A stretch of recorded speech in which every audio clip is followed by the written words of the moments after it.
What's up guys? What's up Ola community? This is Sir Vien, again founder of SCLSS. For today's video, let's talk about estafa. Ano nga ba ang estafa? May karapatan ka bang kasuhan ng estafa? Okay, let's start. Ang estafa ay isang uri ng panloloko o pandaraya kung saan may nananakit ng tiwala o nagkukunwaring may isang bagay upang makakuha ng pera o ari-arian mula sa ibang tao. Ano nga ba ang Article 315 or swindling tinukoy dito?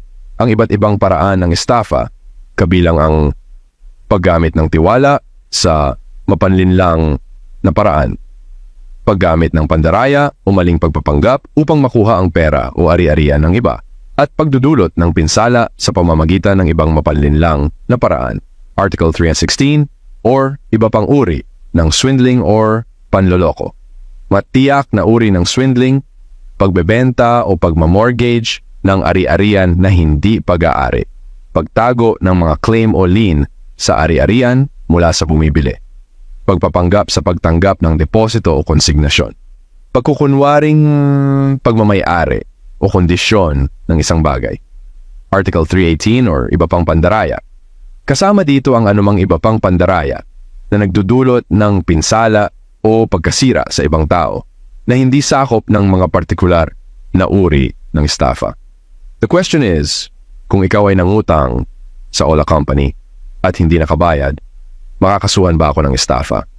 Depende po. Why?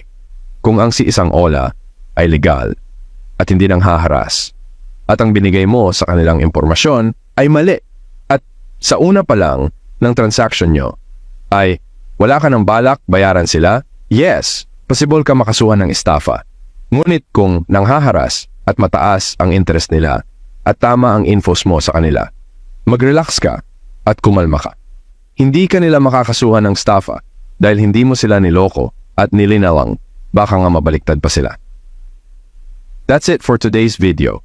This is Sir Vien, again, na nag-iiwan ng mga katagang, huwag kang mag-stock bilang isang Ola victim, bagkus pilitin mong maging isang Ola survivor.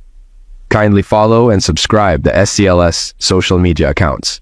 Link in the description, and to become our verified member, please leave a private message to my admins.